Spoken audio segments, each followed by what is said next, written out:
Hello everybody, my name is Duoneo Starfire, and I'm here to give you your weekly Defender report. This is the first of many in a series that will be actually created per weekly series in global for each Sicarius that actually comes available. Today we'll actually be going over the current Sicariuses that will actually be coming up, such as Ifrit and Odin. I'll also be going over the best tanks to use to the worst tanks to use, and cards that you can actually use from there. At the end of this video, I'll go over a few reminders for tanks to actually use while in multiplayer of any single type. But until then, let's go ahead and check out the Sicariuses for this week, Ifrit and Odin. Alright everybody, so this week we have Ifrit and Odin. So this is a returning presence from the first clear, so we'll only be getting 5 ability tickets. This also means we have made a full circle around from all the 4 stars that are actually being done. As you can see, the limited item trading period will be from the 1st to the 15th, and we'll also be able to get the Dragvan Deal X weapon for warrior if you have not maxed it out already. Another good thing that will actually come from this is the Odin scroll. If you don't have your Odin card or anything like that, definitely if you can purchase from the item shop, I would, because that Odin scroll is a very good CDR or crit resistance down card to use, so definitely a good one to max out, and you can get all the fodder from this multiplayer this week. The big things to take away from this one as far as that is that Ifrit has defense down resistance and Odin has stun resistance. So we'll go over a couple of cards that a little bit later as far as what you want to take and what you don't want to take. But until then, let's go ahead and switch over to what's the best tanks for this week and what's the worst tanks to take for this week. Alright guys, what I'm going to go over is, in my opinion, the best 2 worst tanks. Now, honestly, this is only my opinion, and everybody else has their own. But this is what I currently go off of, and it's actually pretty decent. So, start off with, we're gonna go over the best one I believe for this week, and that would actually be Heretic Knight. It's a legendary job. It has loads of health, loads of defense, loads of speed, and honestly, the biggest thing is it's gonna have that wind resistance you're gonna need when fighting Odin and everything like that. You could also use the stun lock combo with it, such as the slow and stun on Ifrit, which allows you to completely lock down Ifrit and allows you to defeat him early with a good breaker, a good attacker, and a good support character. However, he doesn't have any fire resistance, so he could probably get hit pretty hard if Ifrit decides to hit him pretty hard. So hopefully that stun lock combo works, and you're able to rush through Ifrit and get right onto Odin, then block from there. But honestly, this is always a good start. The next two that I would actually say are about even with each other are the Monk Tank, which is actually a kind of like a tank slash breaker hybrid. You can use this a lot. As you can see, I've made my Monk Tank kind of a little bit to where I can knock out the yellow gauge and take it down quickly. Plus with the stun lock combo for Ifrit, that's what you want to actually do. Same thing with the Knight. Knight actually has a lot more defense and can actually defend a lot more. That's why I placed the taunt card, the red taunt card, because of the drawing all ability and resistance to fire up. So it helps me a lot and allows me to do that. This basically allows both of these to actually effectively battle both Sicariuses and can actually drive fire orbs and wind orbs. So these allow you to do both on each, protecting all your party members and drawing more damage to you at that time. Now, the biggest thing about this is you're going to draw more damage on your Knight, only because of the fact of this taunt card pulling all of the fire damage to you. However, with that, you also have Gladio over here, who will lower that. However, Monk does not have fire resistance, but he has higher health and higher regen status. So honestly, when you do your ultimate, honestly, you're gonna get that regen on there. It's gonna heal you up for a lot and move you from there. And with a good support again, and a good breaker and a good attacker, you'll be fine. The last one I would like to go over on the four that you should be using is Warrior. Now, Warrior actually has defense against fire, but does not have it against Odin. However, with that, you can actually use this more as an offensive style tank, to where you can use it with Ifrit right here, pulling all that fire in and then using from there from there your Gladio to lower him down and pull all the threat to you.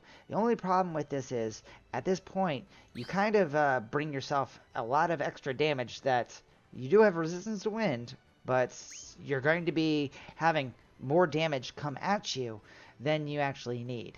So it's gonna have to be a solid group that you know can take down that target. Now I'll go over the other ones, but these are currently mine. If you were to go over with Scholar here, Scholar is actually has the fire, has the wind, so you can actually use those taunts in order to go there and there. I would actually recommend Scholar if you have, like, let's say Loxley and Cerberus. Both of those are taunt cards, and you will pull more damage to you. However, as you can see, it does have a low health pool and has a low amount of defense. However, you can use weapons and cards in order to bring that up, but there's not much from that you can actually go off of with that. You have a lot of more chance with Warrior or with other ones prior to that. Going on to the next one, that Paladin. Paladin is another one that's kind of, you get a little bit of resistance to fire, but not as much as resistance to light as you do. And from there, you really don't have anything else that actually helps with Paladin. The only big thing about Paladin is he has a higher defense and a higher health pool.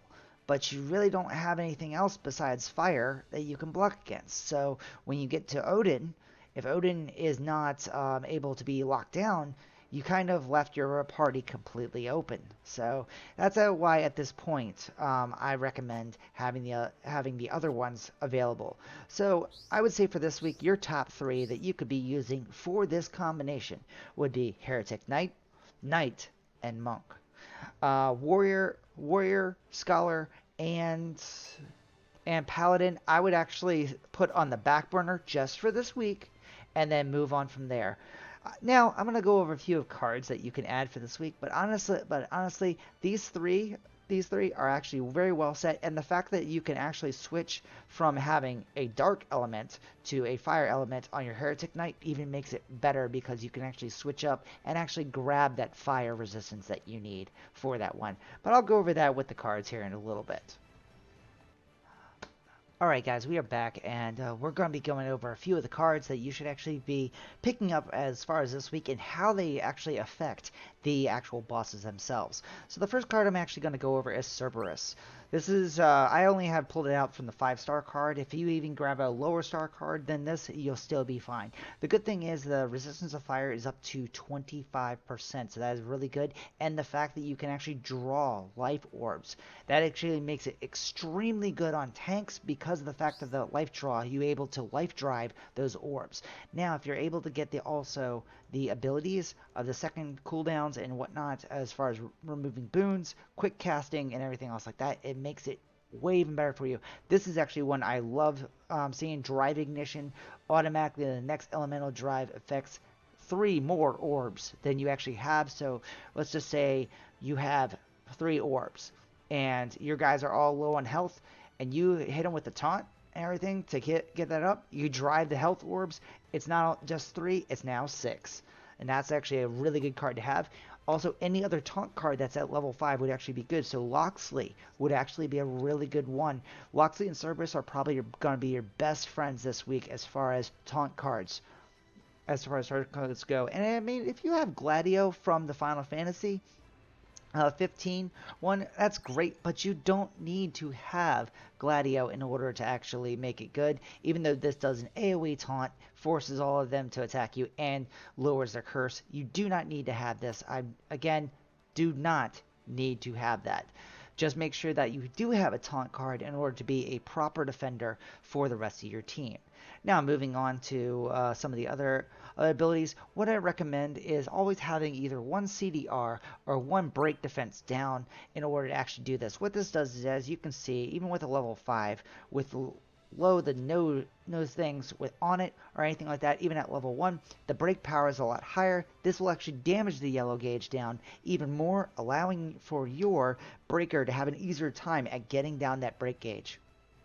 This is definitely something you want to have. It's not 100% needed, but I like to actually use one on my Heretic Knight in order to lower down that break gauge fast and allow it so that my breaker can do it and my attacker can focus on damaging the boss.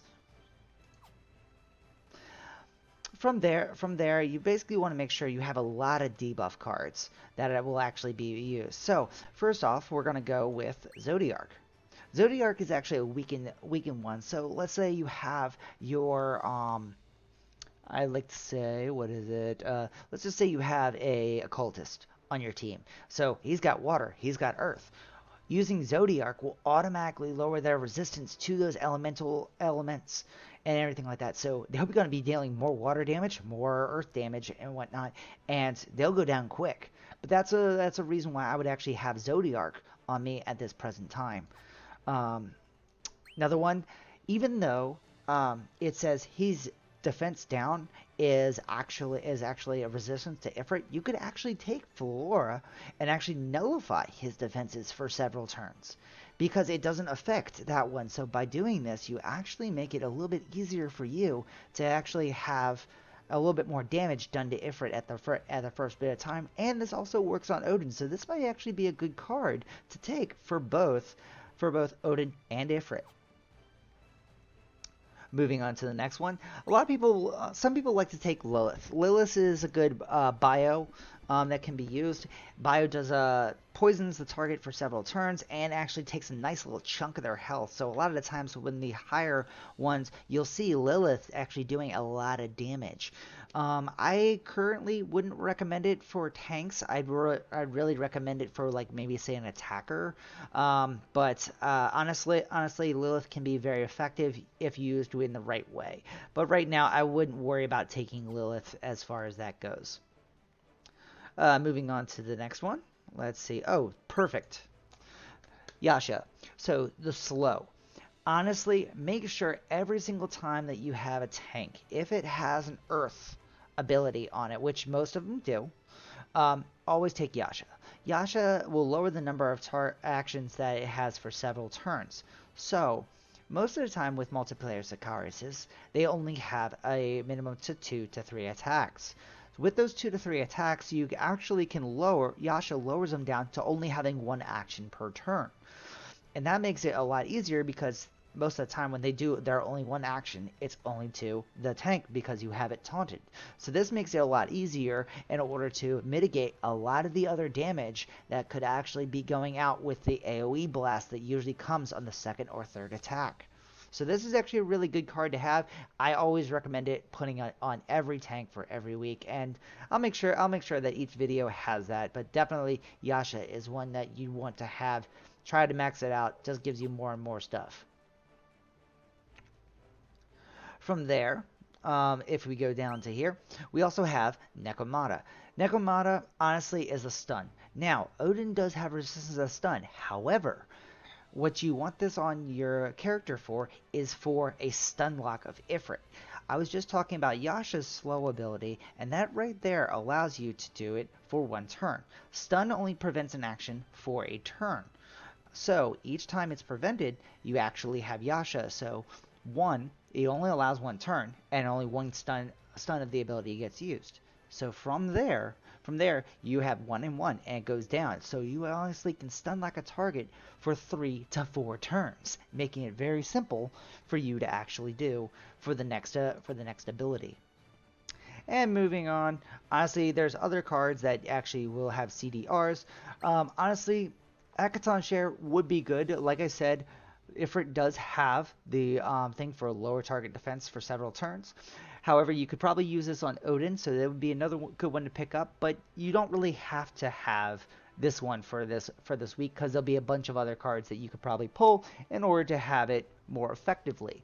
But I would actually say, if you want to take this card, definitely make sure you do not use it on Ifrit, because you won't do anything. But definitely it would be good for Odin as far as that goes. Other than that, it's all up to you as far as what you want to use as far as there. I still recommend highly on everything to take 2 debuff cards, 1 taunt card, and 1 CDR or break defense down card, just so that you can break that yellow gauge and make it a lot easier, because most break defense downs and CDR cards have higher damage to the break gauge than it actually does to the actual gauge itself, such as Bahamut here for Flame Fury. But anyway, guys, I'm just going to go over a few reminders, and then that's it for the week. Alright guys, so for this weekly tank report, we have gone over the Sicariuses that will be taken down, which is Ifrit and Odin. A little reminder, Ifrit is resistant to defense down, and Odin is resistant to stun. We also went over, in my opinion, the best to worst tanks for this week that you guys can use. So basically, just look into what you want to do. Again, if you find another tank that is actually more effective or fits your playstyle more effectively, definitely use that one and try to do that. But those, in my opinion, are best to worst, such as best, Heretic Knight, and coming in about second, tying at second place would be Knight and Monk. We went over a few cards that you can use as far as this week that would be effective against these bosses, so that you can make sure that you control the fight and actually save a lot of party members from dying. And lastly, I'm just going to go over a few reminders for tanks. So when you have a taunt, make sure you guys are taunting and having as much ability to actually get all that damage onto you. Even though the taunt cards are maybe the same element as that boss, a lot of the abilities from those taunt cards actually draw all the damage to you, so make sure that you are doing that. Next, make sure that you are driving. If you have a chance to drive that element of the boss you're currently facing, do so. Because honestly, the more resistance your team has against that AoE damage, the more that they're less damage they're going to take, and then from there you can make sure that they stay alive. And lastly, make sure that you are trying to heal when the healer isn't healing. So if the healer does not have enough heal orbs to do his abilities for the next couple of turns, basically make sure that you are driving your heal orbs if you guys are all low. Because if your healer can't heal, you need to be the backup healer in order for that. But that's it for this week, guys, and I do hope to see you next week. I do hope to keep on continuing this, and until next time, I'll see you.